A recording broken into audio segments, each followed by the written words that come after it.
speaker, Dr. Ian Murphy. Many of you have joined to hear him. He has a wonderful background. Others may be looking at a master's in psychology, or some just like webinars. So we know you'll benefit from the information today and hope that you will be able to stay on until the very end, because there are some opportunities for those individuals who would want to pursue a master's in psychology. So without further ado, Dr. Ian Murphy has had a stirring journey into Christianity. Formerly gripped by fears and doubts about the existence of God, life after death, and the meaning of life, he experienced a miraculous and palpable encounter with the reality of the spiritual realm that initially led him to Christ. His heartfelt ministry to reach other doubting Thomases with the gospel unexpectedly rocketed to public attention when his valedictorian speech about Jesus made headlines nationwide, inspiring a congressional law from the desk of Senator Arlen Specter.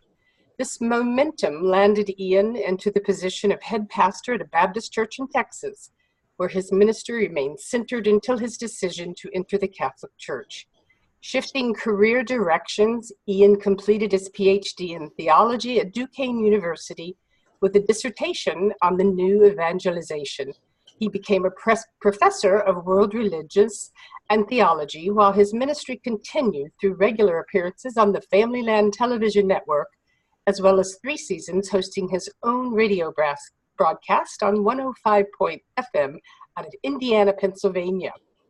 In July of 2014, Ian delivered his conversion story as a keynote address to Defending the Faith conference held at the Franciscan University of Steubenville, Ohio, with an introduction by Dr. Scott Hahn, who designated Ian a senior fellow of the St. Paul Center for Biblical Theology.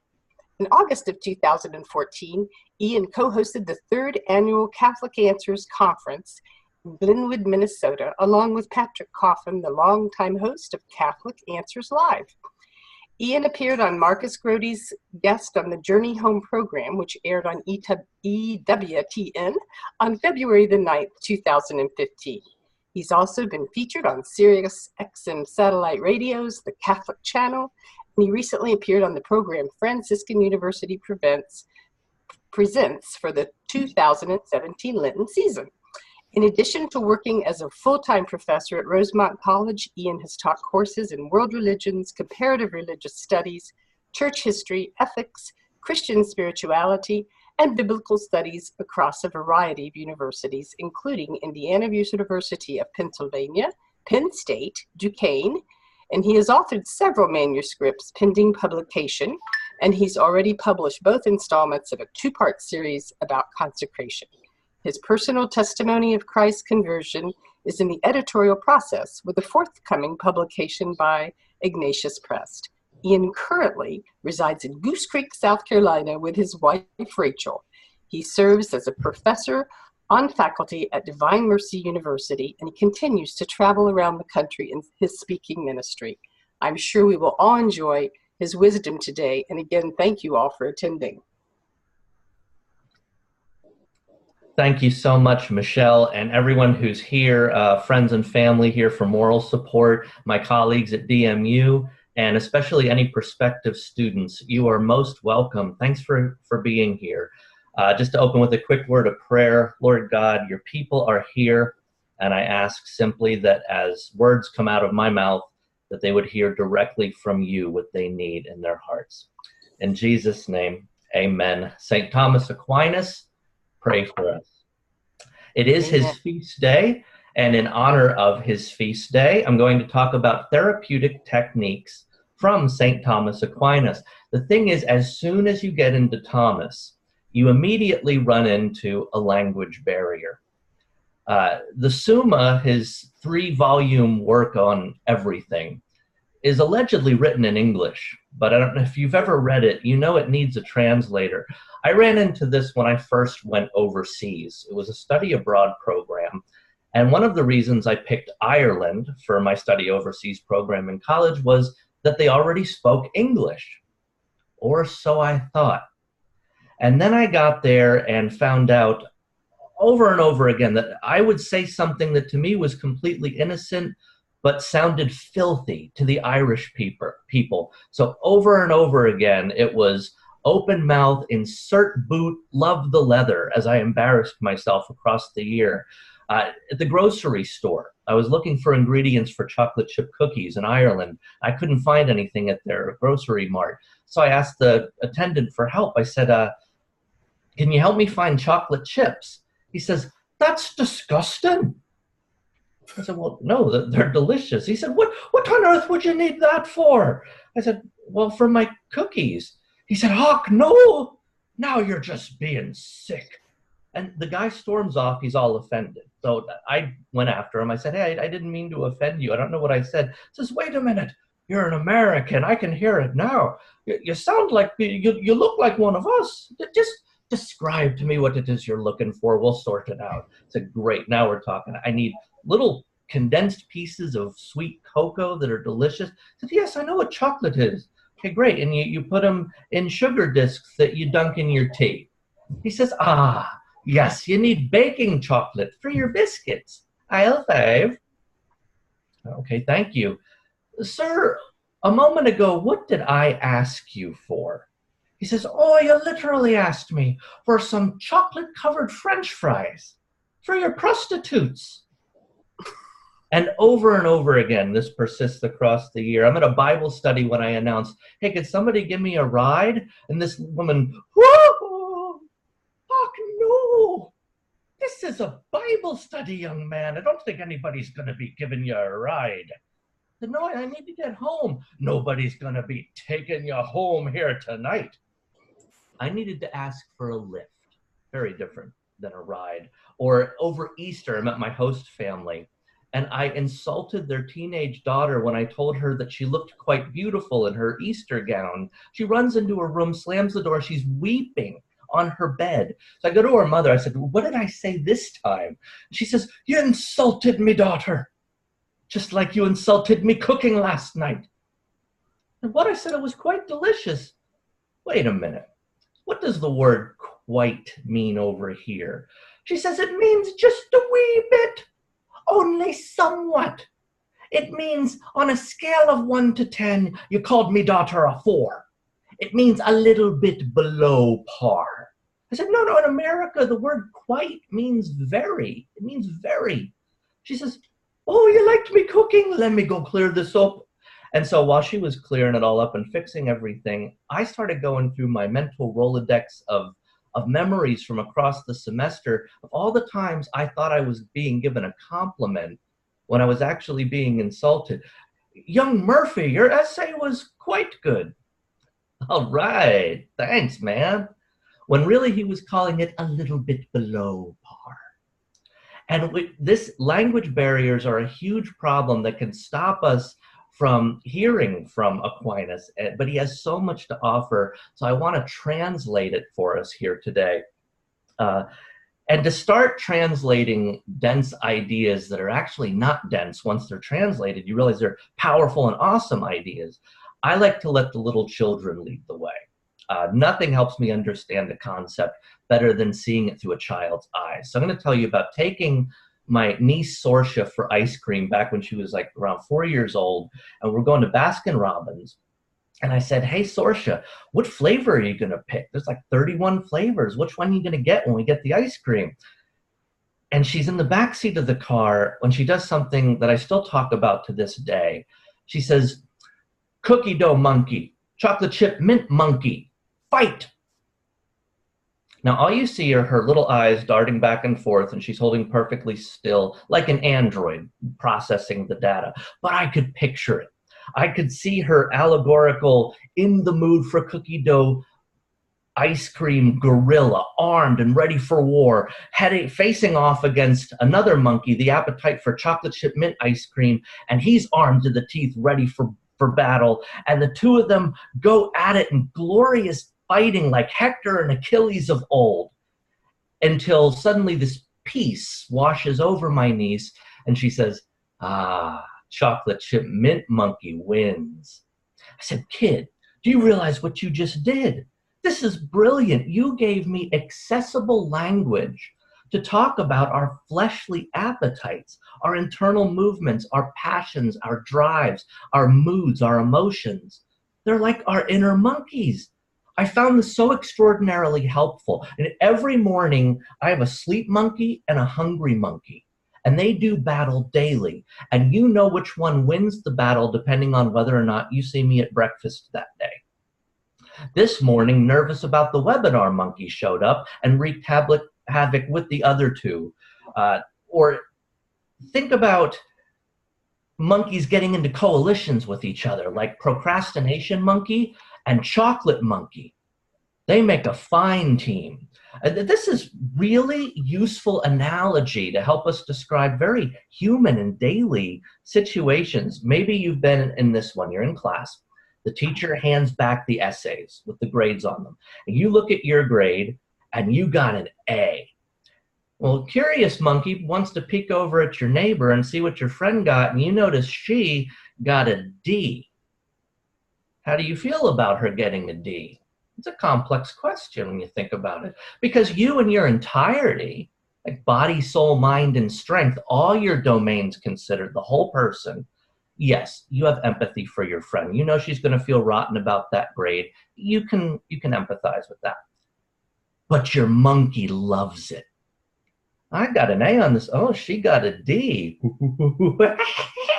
Monkey feel a certain kind of way about this. Monkey love win. And monkey love win even more when everybody else lose, because then win count more. You feel bad for your friend. Your monkey loves it. See, now we have a way to talk about this. We can be vulnerable and honest about some of the stuff we wrestle in. I've actually seen this scenario. Maybe you have too. Girlfriend goes up to boyfriend and starts talking about this amazing new friend. It goes like this: oh, I just met this amazing new friend. Here's the boyfriend.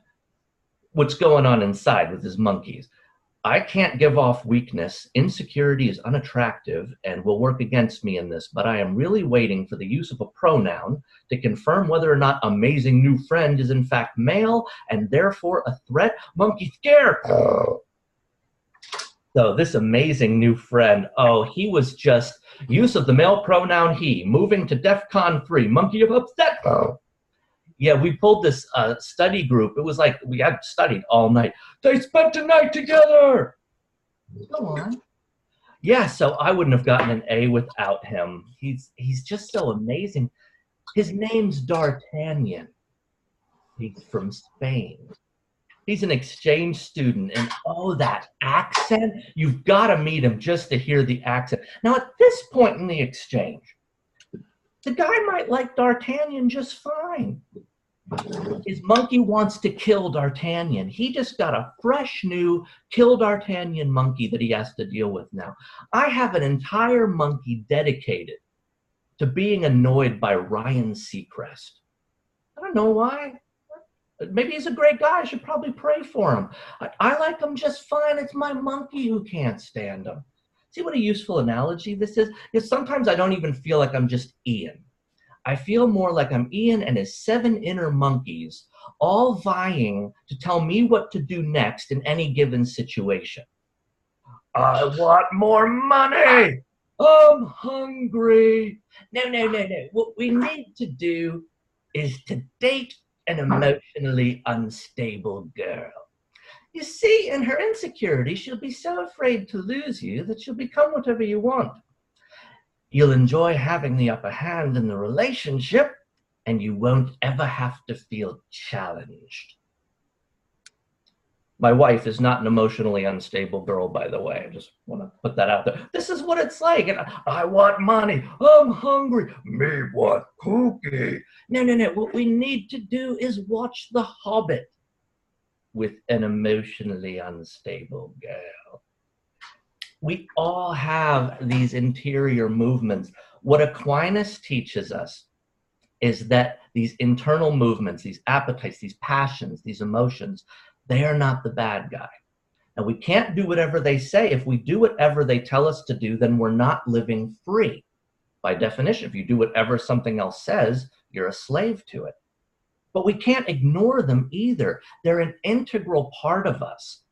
And they were originally created to support our happiness. So the key is not to ignore them and also not to do whatever they say. The key is to take these internal movements and have them reordered. This is the key to our well-being, our flourishing, our happiness, like as God made us for. And the key to doing this is virtuous habit formation. The key to health and well-being, virtuous habit formation. Virtue takes what was disordered and redeems it according to our interior, and redeems them, reordering our interior movements to the flourishing life that they were created to support. He defines virtue as an operative disposition towards the good. Here we run into that language barrier, right? That's a mouthful. Look at our cartoon there. So I told my husband that I wanted to work on our operative dispositions toward the good. And then he just stared at me like I was crazy or something. See, nobody talks like that. I mean, imagine a guy at the breakfast table. Hey, could you pass the Cheerios? I'm working on my operative disposition towards the good to internalize the virtue of self-care. No, nobody talks like that. We have to translate it. But before we translate it more and give more explanation, let's get directly into the Summa and unpack this a bit. We can move to the next slide. Operative disposition towards the good has 3 parts that I want to work through quickly from the Summa. Just to review, our passions, our appetites, our emotions, they're not bad, but these internal movements within us can be disordered. And in their disorder, they can wreak havoc. Their disorder is the problem. We are created, we are fallen, we're also redeemed. And our fallenness, things that were created good get disordered, but in our redemption, they can be reordered again to the Eden paradise we were intended for. Here's a great quote to get us going. Our passions and desires are like the steeds, to use Plato's legendary metaphor, which, while needing to run and unruly, are the erotic drive that propels us on towards the highest beauty and the highest good. To ensure that we remain on this trajectory toward the supreme good, upon which our mental well-being depends, we must maintain strict governance over our internal movements. And again, we do that through these operative dispositions towards the good called virtues. Let's advance that slide. Every virtue is some characteristic of love. We're made in the image of love. Love is patient. Love is kind. It's humble. It's merciful. All of these, patience, kindness, humility, mercy, they're all virtues. Virtues are all qualities of love that should define us as human beings made in God's image and likeness, God who is love. And so let's break down operative disposition towards the good. Operative. This is called the performative dimension. Virtue is an act. It's something that you do. It's operative. Here's straight from the Summa. Virtue denotes a certain perfection of a power. The end of a power is act. It is essential to human virtue to be an operative habit. Habit is that whereby we act when we will. The point of this one is simply virtue is an action. It's something that you do. Let's advance that slide. The second dimension, operative disposition towards the good. So operative, it's an action. Disposition. What's that about? This is called the perfective dimension by Dr. Craig Titus. Virtue is a habitual disposition. It's a tendency or an inclination to act in a certain way, which internalizes and grows through the transforming power of habit formation. Here's straight from the Summa. If the acts be multiplied, a certain quality is formed in power which is passive and moved, which quality is called habit. Human virtues are habits. In the definition of habit, that it is a disposition whereby that which is disposed is well or ill disposed to the end. Like acts cause, like habits. He's quoting Aristotle here, who you see featured in the bust. The point of all this is the key to our therapeutic technique, that repeat actions, if the acts be multiplied, if you keep doing something over and over again, even a small thing, an allegedly tiny baby step, if you repeat it, many clinical studies say 28 times, a switch is thrown inside of you. In our body-soul unity, our synaptic pathways in our brain are actually rewired. we become inclined to behave that way. It's a tendency, it's a proclivity, it's an inclination. We become disposed to behave in a new way. This is the key. Let's advance the slide. I firmly believe that people used to purr like kitty cats, that I believe that God originally put the purring motor in human persons too, and then had to remove it after the fall. Now, the reason I believe this is that kitty cats are wonderful. I also recognize that if we could still purr, we'd be in deep trouble. Like imagine like, oh, what did you get on your paper? You got a D. And then your friend's like, no, wait a minute. You started purring as soon as you saw my D. Oh no, I feel so bad for you. You worked really hard on that paper. You didn't deserve that. We'd be so caught. Like, hey, honey, I've got to go to my parents tonight. I'm so sorry to leave you with the house to yourself. How come you started purring? Oh, because I just started to think about how much you mean to me, baby. I'm going to miss you so bad when you're gone.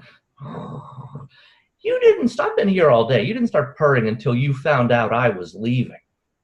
It's because when I'm at my parents', you're going to be here chewing tobacco. Oh, no, that's a disgusting habit. You know what, if it bothers you that badly, though, why don't you go visit D'Artagnan? We'd be dead meat. We'd be so caught. So operative, an action, disposition, a habitual tendency that internalizes toward the good. This is the purposeful dimension. Over time, a virtuous character is formed that becomes increasingly ordered or aligned according to our ultimate purpose of union with God, who is love. From the Summa, human virtue, which is an operative habit, is a good habit, productive of good works. No one can doubt that virtue makes the soul exceeding good. And here he's quoting Augustine. So St. Thomas defines virtue as an operative disposition towards the good. In other words, repeated performative actions which internalize into perfective habits that form our character according to our ultimate purpose. Let's go ahead and advance that slide. Now let's explain it. This is our therapeutic technique in a nutshell. Actions internalized to form new habitual tendencies that shape a character. As Father Robert Presudi of DMU says, this is what the flowering of grace looks like in a Christian's life. This is your salvation. This is your sanctification. This is your growth in holiness. This is what deliverance looks like. You know, Pope Francis put it so well. He said that the key is, quote unquote, small gestures of virtue. In other words, baby steps, small gestures, little actions. There are certain sweeping grand changes that are outside the power of our will, outside our willpower right now. But God doesn't ask us to make those any more than he asks a sapling to push out a full-grown apple. He knows we're growing. He knows where we're at. The way growth looks in all life is it's small, it's slow, and it's solid and real. And God has this for us. This is what his grace looks like. This is how we participate in it. See, this isn't even something we're doing. It's something God's doing in us. And this is what our participation looks like. We participate with his grace and increase our salvation with small gestures, baby steps. This is exactly how an allegedly tiny mustard seed, a baby step, a small gesture, becomes the largest and most potent of garden plants. I learned through example, so I'll go ahead and give you one. Actions. Some years ago, I stepped on the scale, and it was an old scale that stopped at 100 pounds and had the dial, and this dial was doing laps. I weighed over 300 pounds, and I was surprised. I wasn't self-aware of this. You know, so I called up my sister, and I said, hey, am I fat? And she says, you didn't know? No, the fat person's always someone else in the room. It's not me. How did this happen? He's like, you really didn't know? I said, no. But according to the scale, I weigh over 300 pounds. I'm only 5'10", and it's not bone and muscle. And it just like an epiphany. I want to be healthy, right? I want to look good. I want to feel better. And so I guess I better start eating less and exercising. And I applied Thomas's formula. Now, the first time I went to the gym, weighing a drag over 300 pounds of myself, I'm no specimen of physical prowess here, but obviously I weigh nowhere near 300 pounds. I've lost 70 pounds and counting so far. See, one of the reasons I'm such a cheerleader for DMU is I believe in the product we're selling. His grace is sufficient for us. And it can change your life like it changed mine. First time I go to the gym, I'm like, oh my goodness, is it always going to be this hard to drag myself to the gym? And the answer was no, it's only going to be that bad 27 more times. Because the 28th time I dragged myself to the gym, a switch was thrown. Something happened. I was inclined to go. It became part of my routine. It's just what I do. The same thing that got me used to brushing my teeth before bed was this powerhouse of change. I could tap into it all over the place. Pretty soon going to the gym was just my habit. And I kept that habit up, and then it shaped my character according to my purpose towards the good. I was healthy. If you want to be a musician, it comes from habitually practicing your instrument, which comes from small gestures, tiny baby steps of individual practice times. Do that 28 times, watch what happens. You want to be a prayer warrior. It comes from habitually praying, which comes from individual acts of praying. You pray a chaplet every day at 3, do that 28 times, watch what happens. This is how you become an encourager. You want to be an encourager, that comes from habitually encouraging. If you send every Friday an encouraging email to a random friend saying what you prayed for, what you appreciate about that person, you do that 28 times and watch. I saw a guy beat an addiction to internet pornography on this. I watched a woman who was an stage 3 alcoholic beat it and no relapse for over 20 years, delivered. This is how you beat vice. This is how you adopt virtue. This is what the flowering of grace looks like. And because it's through baby steps, there's always some small baby step, some small gesture that's within reach for you by grace. Just do it 28 times.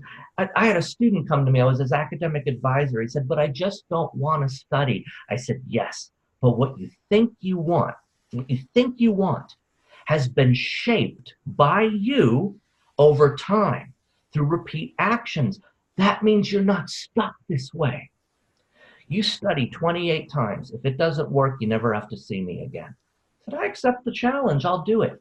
He went from a D student to an A student, moved from the back of the class to the front row, and graduated near the top of his class 2 years later. I said, oh my God, what happened? I'm happier this way. It worked. You were so right. I thought it's what I wanted, but what I thought I wanted had been shaped by me. Therefore, I could unshape it. That wasn't who I wanted to be, and the grace was sufficient. Let's advance that slide.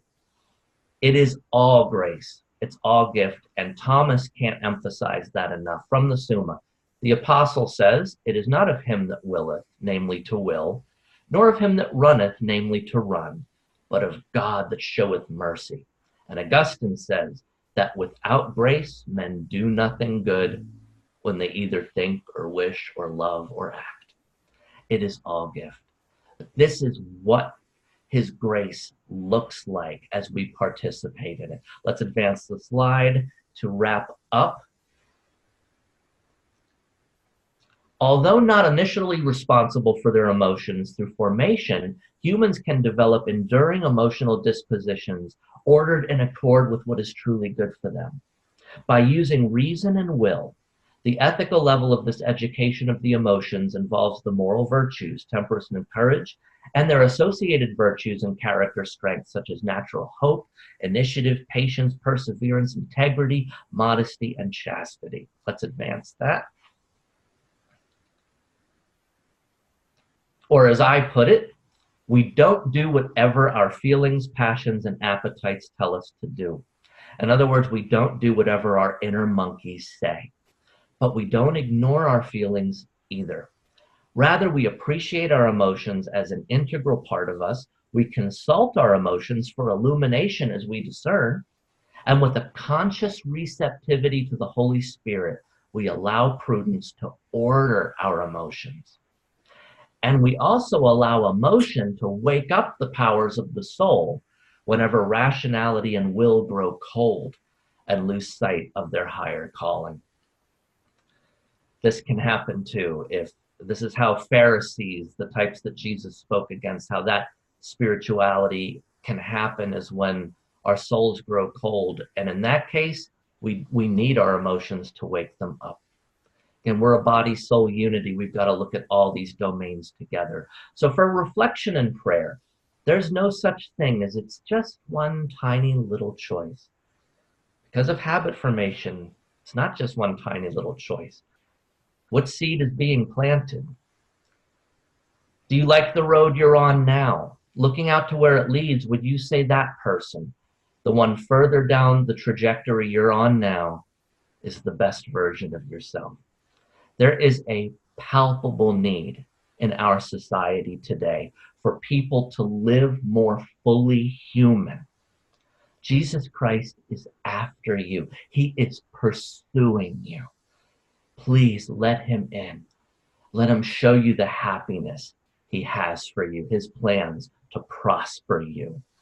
I do hope you'll stay with us as our admissions coordinator is going to talk about waiving application fees and also some scholarship money. I'm going to stay on the line as well in case I can help field any questions that arose during the talk. I can't thank you enough for being here today. Michelle, over to you.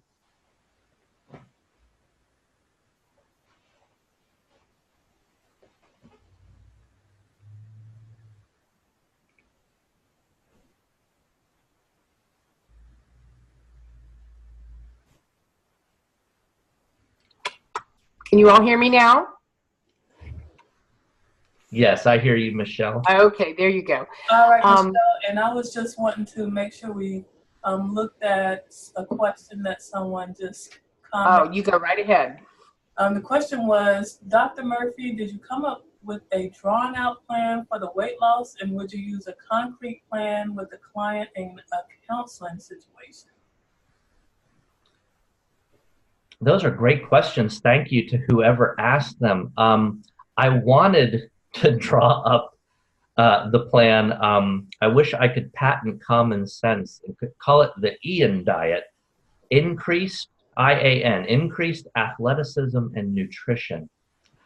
But I do it personally as, you know, I still need to lose more. You know, 70 wasn't enough. I still got about 40 to go. And so I do write it out. And so I write out a weekly plan. And it might sound silly, but I actually use stickers. It works. It worked as a child. I feel like an oversized child. And so I have at least 3 20-minute workouts each week that are necessary, portion controls that are necessary. And when I meet these specific goals, limits on soda, when I meet my specific goals of eating less and exercising, I get a little happy sticker and I get to put it on my goals chart. And you'd be surprised how motivating the sticker is. You know, I may not do it out of laziness. Laziness monkey's powerful, but I want my sticker.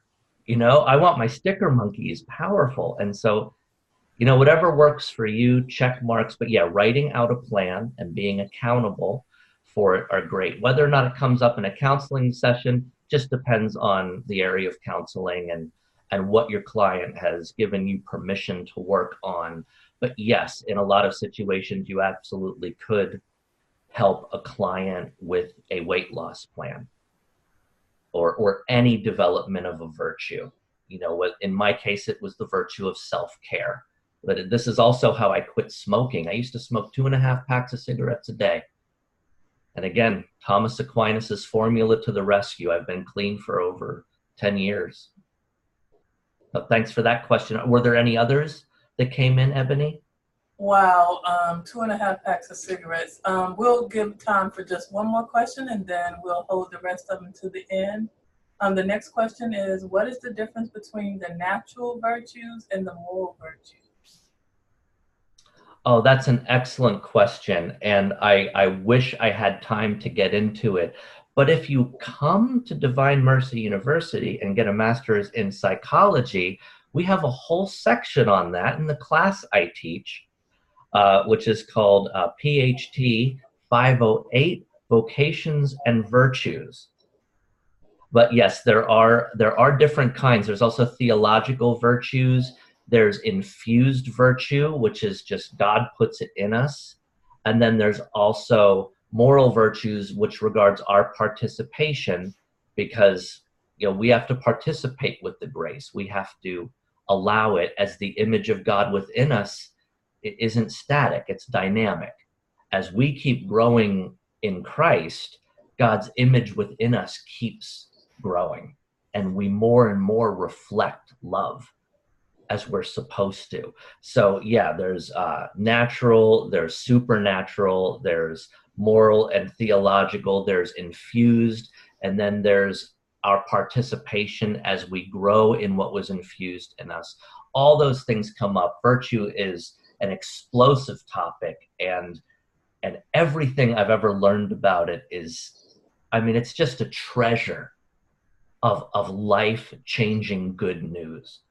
And so thank you for the question, and just the short answer is God infuses supernatural virtue in us.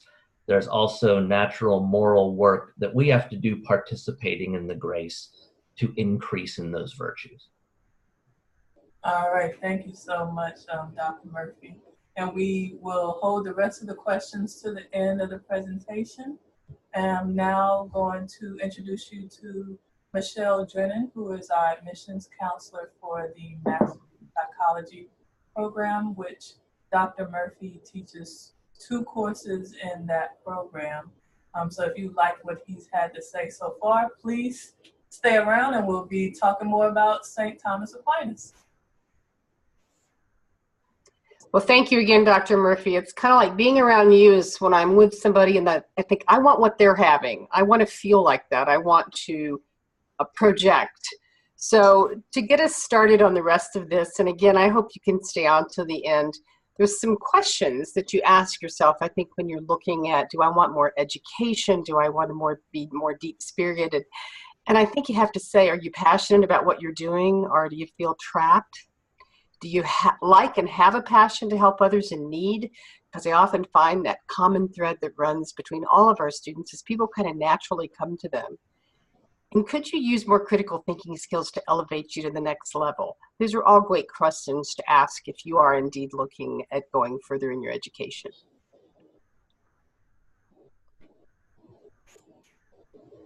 So a lot of people want to know, okay, if I decide to go through the process of getting my master's, what comes out on the other side? What am I going to learn? How is it going to benefit me?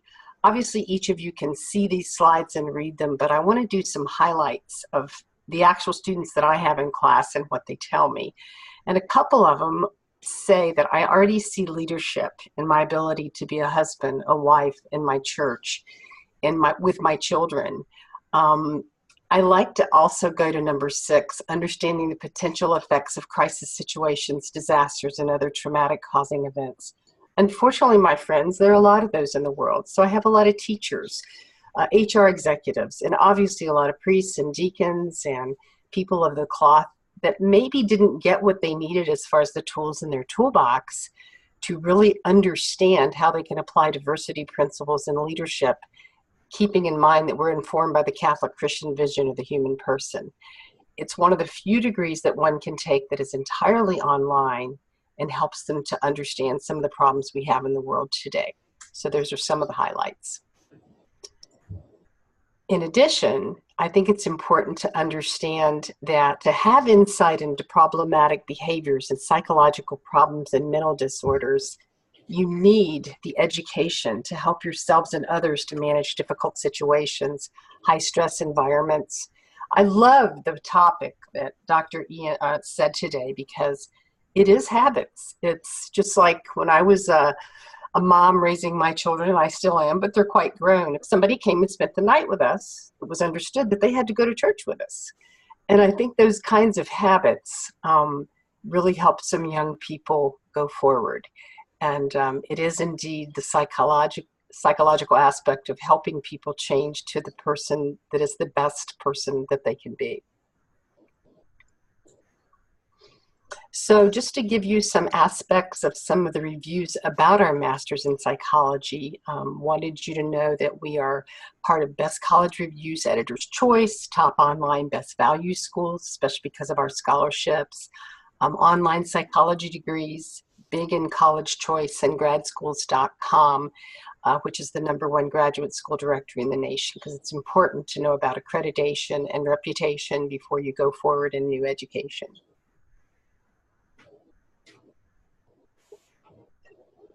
So these are a couple of actual students, so take just a second to listen to these YouTubes to answer some questions that you might have.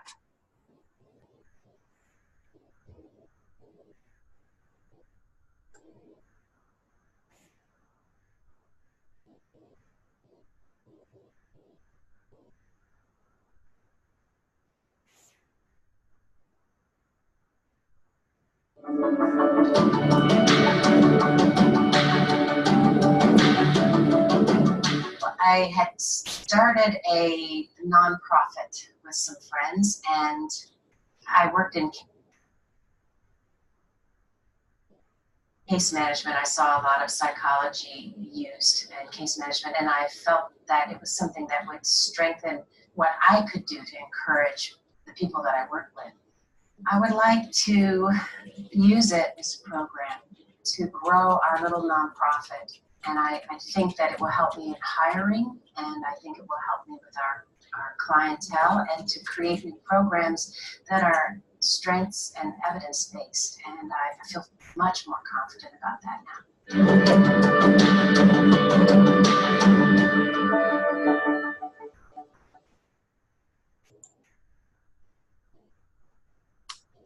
And this tells you a little bit about how our students learn. We actually use a platform called Canvas. Some of you may have used Blackboard in your past, but this is the one that is a little bit easier to use and helps the student experience. What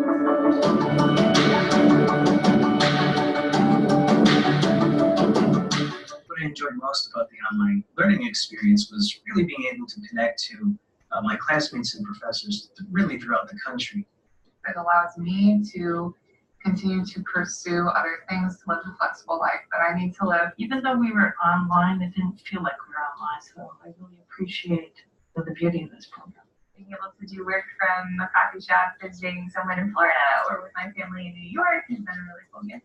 I've appreciated the online schooling, but also living in the world. I'm getting a really good degree, and I'm really learning the things that I'm learning.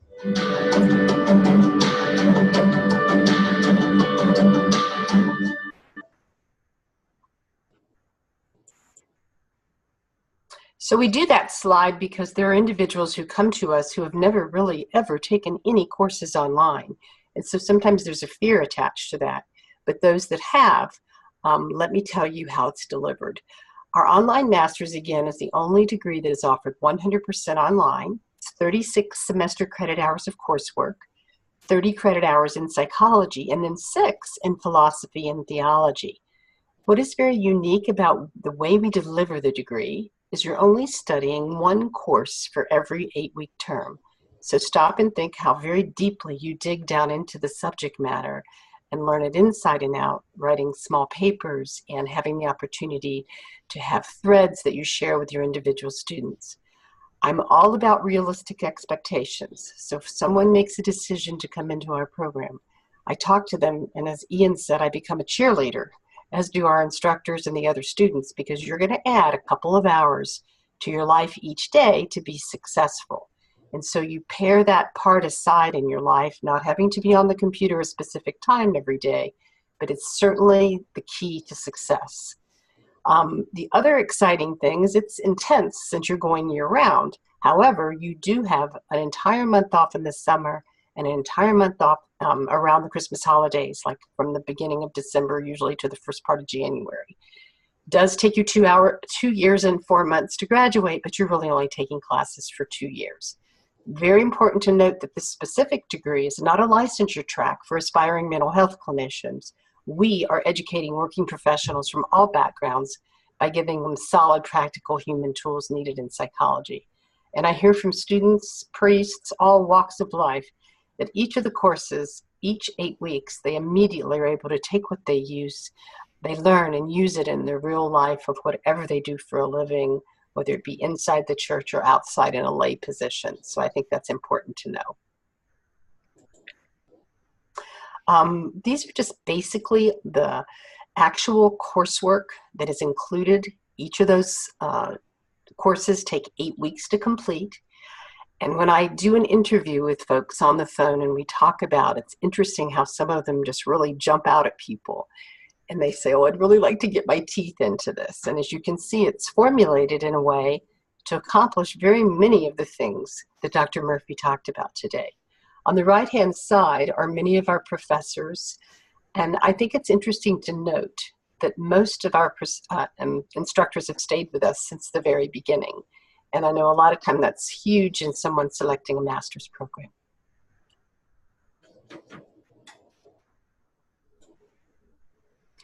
So how can I apply these skills? Because again, since we're using this as incredible building blocks and working tools, it's used in management at all levels, marketing and market research, human resources, staff evaluation, how to do project research and management, and also program effective projects, because you grow a great deal and you bring wisdom to the table as a student, and then you share all the wisdom with all the other students that are in your particular cohort, as well as the instructors putting out individual discussion points that really help you grow.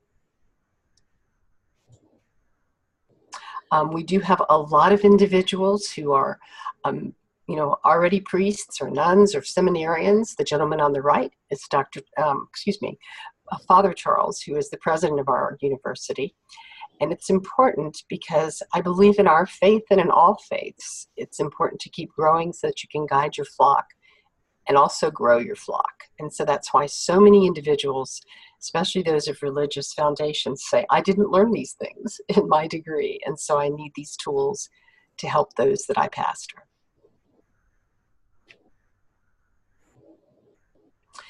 Many roles that go out there. I mean, I have seminarians who are in the program, and they've been actually designated to help other seminarians go through to become priests. Those who are clergy placement, a lot of people are working in the church internally to help the juniors and seniors that are coming up as young adults, and to work with pro-life ministries. I know we just marched in the DC pro-life ministries, and also to help people on spiritual renewals. I just had the joy of spending 5 days in Indianapolis, at which time we were attending and educating Focus Ministries, which is a large group of missionaries. And there were young people from all over the place. And I suddenly felt like, my goodness, the world is in much better shape than I thought when you see 17,000 people going to Mass together with over 100 priests there to give communion. So I think it's one of those things where people came to our booth and say, we really want to go forward with this because we know this is our next step. So being in those roles is crucial in this world today. If you're a person who's truly looking at it, we like to show you what our acceptance requirements are. If you're an international student on the right, you may have to take a TOEFL test if your first language is not English. But it's a very simplistic type of application process. You do have an interview with me on the phone. We then get your transcripts. We have you submit a couple of recommendation forms. And you are able each academic year, as you go through financial aid packaging, to get at least 2 scholarships per academic year. And one of the things about being on the call today, if you were to go forward for our May cohort, you can alleviate having a $55 application fee, as well as a $1,500 additional scholarship if do apply by February 22nd. So you can put that in your coordination of thinking what might be the good time for me. And that all goes to our acceptance committee, and you're looked at for acceptance. And how does the investment look? Right now, we're currently running just a little under $15,000 per year, $751 per credit. The only other outlay is a $50 tech fee times 12. A lot of people, well, how about the books? Well, the books are inclusive because most of them are ebooks, and things like YouTubes and class instruction and all the education factors that you get from an instructor in each. You may have an instructor twice over a 2-year period, but traditionally they're very much settled into exactly what they're going to teach in a given cohort. And so it's exciting to note that you know exactly what's going to be expected, but you can look at that amount and know that you're going to get at least 2 scholarships every year, every academic year. Does the tuition ever go up? Well, unfortunately for all colleges, and we're nonprofit and give a lot of our money towards scholarships, but sometimes, yes, over the course of that 2 years, you may see a small tuition increase. But as we speak today, that is the total cost of your investment to get your master's. And if you do a comparison, we stay very competitive with today's market.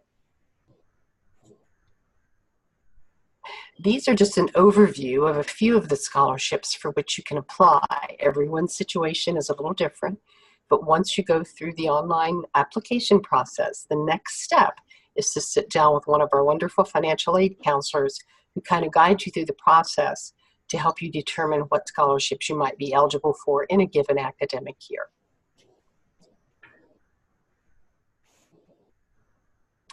So again, there is a very simplistic process, and once I interview an individual and they say, this is for me, it's very important to me and to you that it's a good fit. You know, like all colleges, not every college is for everyone, but I will say that the individuals who come into our program come in very educated, so we have good retention, good graduation rates, and the process is thoroughly explained. I know I'm a little prejudiced towards it, but we are very student services oriented, so that people feel that guidance, and from the help desk to the financial aid to every instructor, we're very invested in your success. So once you do decide to go forward, I send you an email with a little checklist to make life a little easier. And I'm not at all unappreciative of the fact that people have been away from college for a while. Coming into a master's program is almost like starting kindergarten all over again, because you're starting those muscles in your brain to start all over. And so we're very sensitive to that.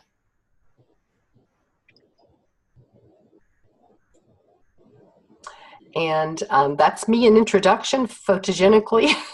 And we will tell you that we do indeed give you a $55 application fee waiver for your gift of time and looking at our webinar today. And just last year, we gave over $1 million of scholarships and grants to help students lower tuition. And as I said, the early admission scholarship is available for a short period of time. And if this is something that you would like to pursue, my direct number and my email is on here, but I believe that Ebony sends you all this to keep in your email afterwards as well, so that you have this information so you can get a hold of us. Yes, and thank you so much, Michelle, for that overview.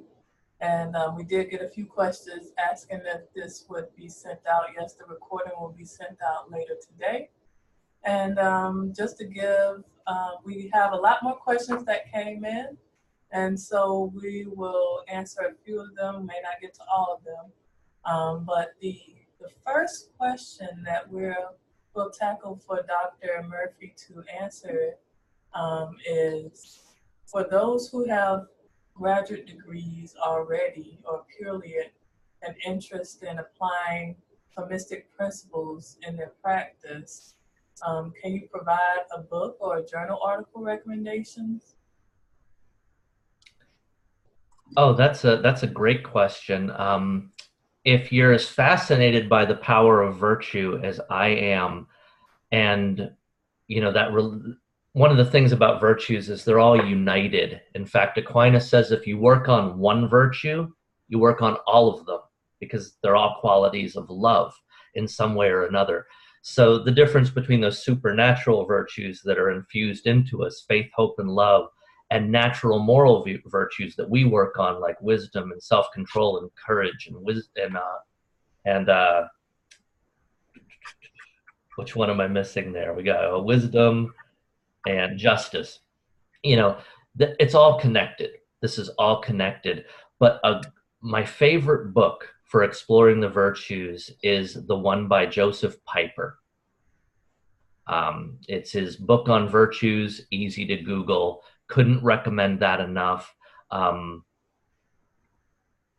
Or, you know, still apply and just get a second master's degree. But yeah, for a good book for someone who already has their degree but loves this topic, Joseph Piper on the Virtues is a perfect place to start on this topic, and his footnotes can send you down a fun reading trail from there. All right, thank you, Dr. Murphy. The next question is, can you apply while living in another country for the online master's in psychology? I can answer that one, obviously. I will tell you that having attended graduation last year in May, which is when we always have our graduations, I had not met any of the students, although I had put, you know, a lot of students in. And we had a wonderful speaker, Ben Carson, who talked about all the world being healers. But we had students from Nigeria, we had students from Israel. I currently have students from Lebanon, from South Africa, from China, from Ireland. It's a wonderful degree for people who are international, who could not be able to take this degree any other way. So yes, our population of international students is actually getting a little larger. And I'm sure Dr.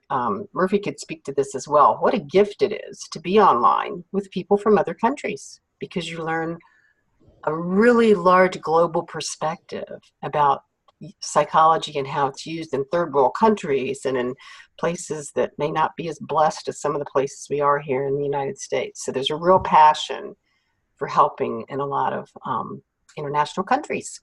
And Exactly. I hope that answers. One of the values of an online degree, I mean, having taught both face-to-face and online, you know, there are pros and cons to each. One of my favorite pros to online teaching is your classroom community is global. You have people in there from all over. There's somebody from Australia in there with someone from Canada, someone from California, and someone from Cuba. And what that brings to the classroom discussion is so much richer than a singular demographic. Like it explodes the topics and the insights, and it's one of my favorite things about it, is you'll be in class with people from all over the planet, forming professional relationships and networking with people from all over the planet. All right, thank you to both of you. One question that came in is, how do you utilize this habit character formation from St. Thomas Aquinas to help with someone who struggled with pornography?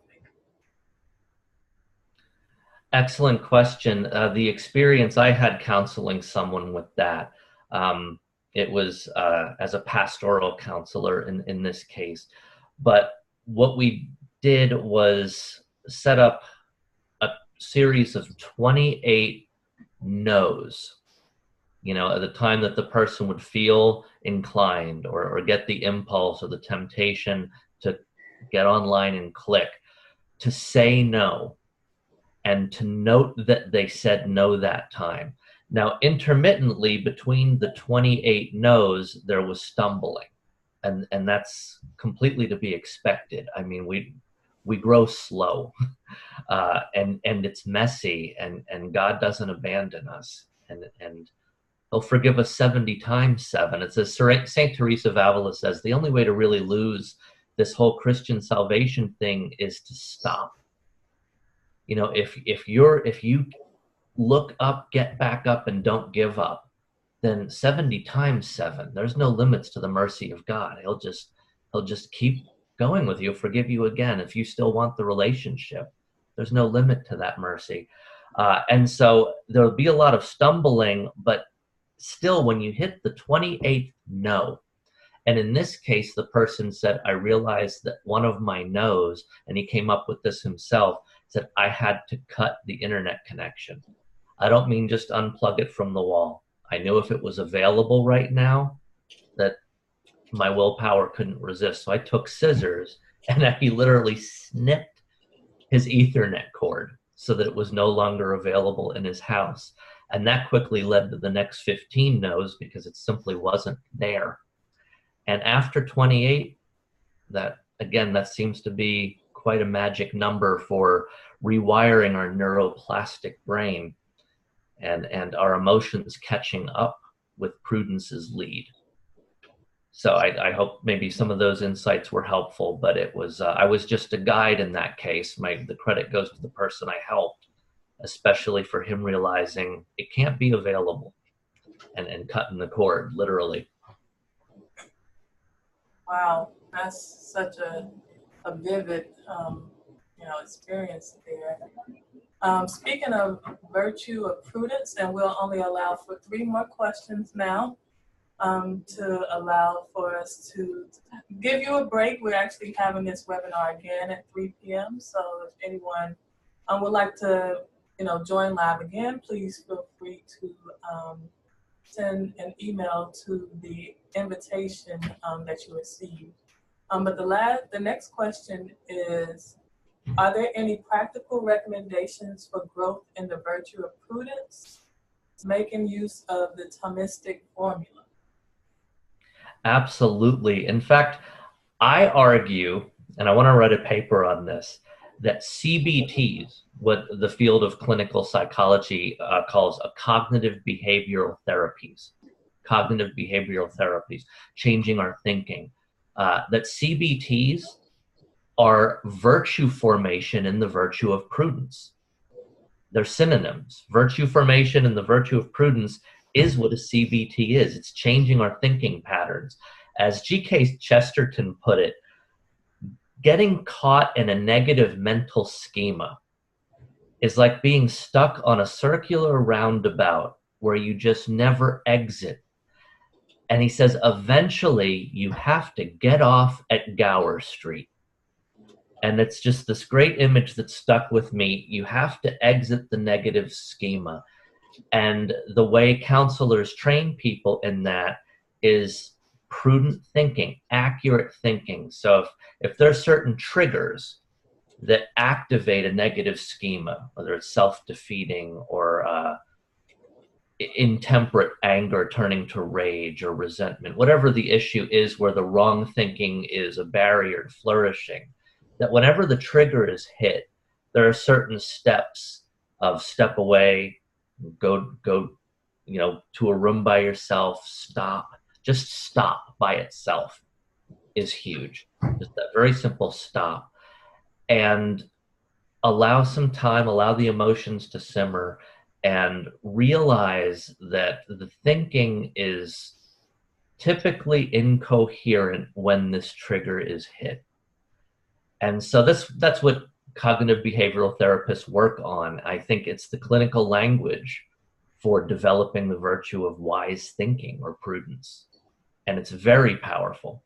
And people do get off at Gower Street. They do exit the negative schema. They think more accurately and coherently about themselves and their relationships and the difference it makes. It's life-changing.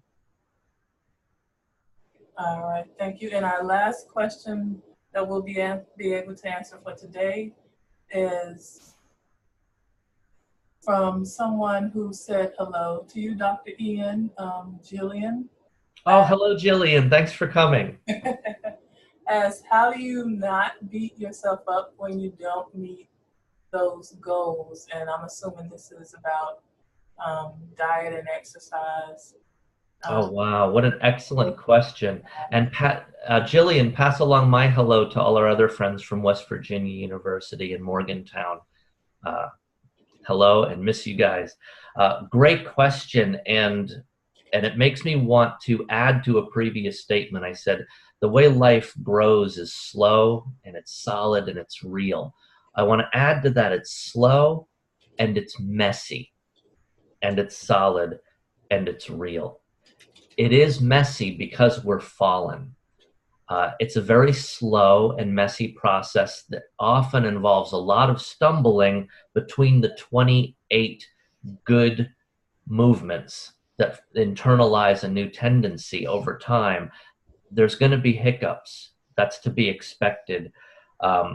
See, where so many of us get stuck is by trying to feel our way into a new way of doing something. That's our emotivist culture. But what Thomas shows us is that most of the time we have to do our way into a new way of feeling something. And it does happen. Our emotions, there is a switch thrown, and our emotions do come to support our flourishing. And it's a wonderful thing when it kicks in. But that road isn't overnight. It's still 28 repeats, and there's stumbling in there. So how do we not get stuck in the middle and get frustrated? I would say it's the difference between guilt and shame. You know, guilt says what I did was wrong, but I'm going to look up, get back up, and I'm not going to give up. Just look up, get back up, don't give up. Shame says I'm bad. And that's no good, because there's no condemnation for those who are in Christ Jesus. Plain and simple, there's no condemnation. What I did was bad, but I'm good and beloved by God. So I'm going to look up, get back up, and don't give up. For example, last week on my own chart for diet and weight loss, I didn't get stickers straight across the week.